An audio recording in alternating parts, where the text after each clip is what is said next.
Are you a professional who wants to become a more effective leader? Then get ready for daily tips from the coach with the experience and inspiration to help you succeed in any leadership situation. You're listening to the Meeting Leadership Podcast with Gordon Shepherd.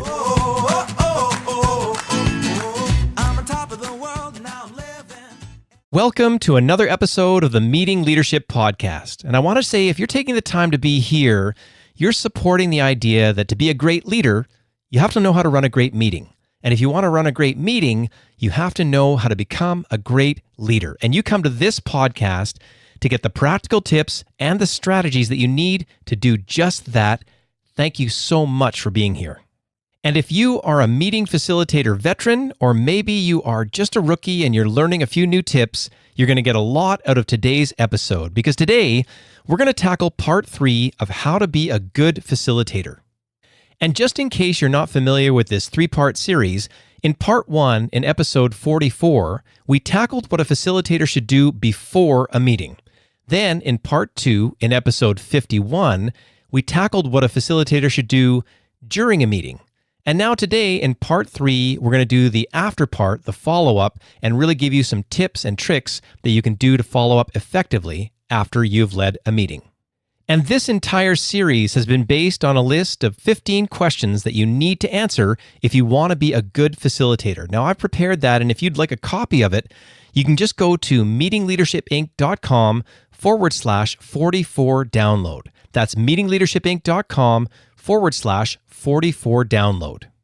And I know that many of you took the time to give yourself kind of a rating out of 10 to kind of judge your current state of where you're at as a meeting facilitator. So for the folks, say, that gave themselves a 5 out of 10, I'd be really curious to know if you've been making any progress throughout this 3-part series.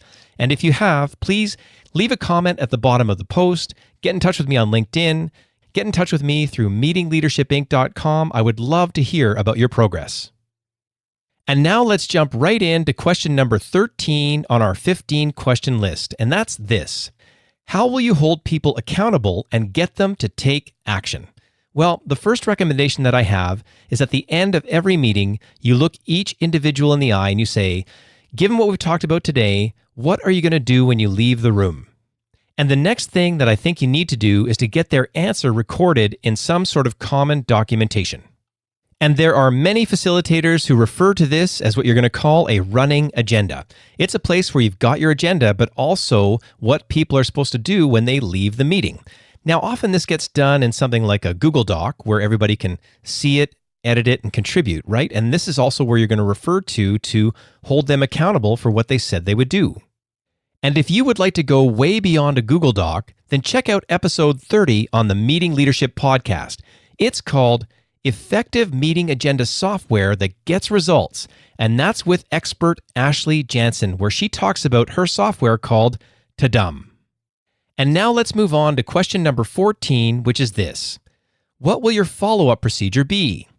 Well, I think for many facilitators, they're in that mode where they kind of make up their notes and push send on a mass email, and that is an absolute disaster. Listen, we all know that our email inboxes are packed, and people's bandwidth is really, really thin. So when you're doing this, don't be surprised that, the email's not getting opened, people are showing up at the next meeting, and they're really not taking any action. So my suggestion is this, it's a little bit more time consuming, but you want to figure out what is the individual modality of each person on your team. So I often kind of break this down by going by age. So if a young person, for example, wants to be corresponded with through text, then you send them a text. If you've got someone else who likes email, that's great. Maybe you've got an older person on your team who really appreciates in-person conversations. And as a facilitator, it may sound daunting, but the trust that you will earn by really connecting with them and the accountability that you will put into the situation will pay off in spades. And finally, we come to question number 15, which is, why is it important to tell your boss that you led a great meeting? Well, here's the thing. Changing meeting culture is tough. So if you've made the effort to up your facilitation skills, then I think it's really worth making sure that as many people know about it as possible.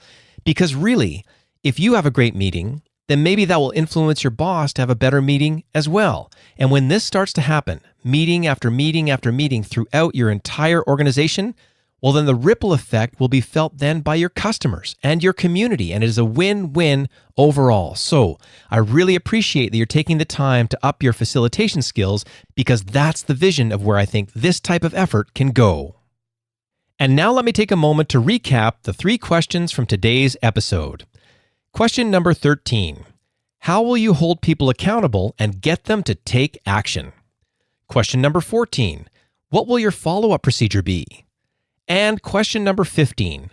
Why is it important to tell your boss that you led a great meeting? And now that we've come to the end of part 3, that concludes our mini training about how to be a good facilitator. Now, if you'd like to make sure you go back and get part 1, just go to meetingleadershipinc.com/44. And of course, you can go get part 2 by going to meetingleadershipinc.com/51. And if you have found any part of this mini training to be a benefit to help you improve as a facilitator, I would love to hear from you. Just send an email to info@meetingleadershipinc.com, or get in touch with me through LinkedIn, or even leave a comment right at the bottom of the post for this episode. It would be great to hear that you are taking action. And if you'd like to learn even more about how to be a good facilitator, then check out the courses on the Meeting Leadership Academy. Great live training, great online training options, and it's all there by visiting meetingleadershipinc.com/academy. And as always, thank you so much for listening, and we'll see you tomorrow on the Meeting Leadership Podcast.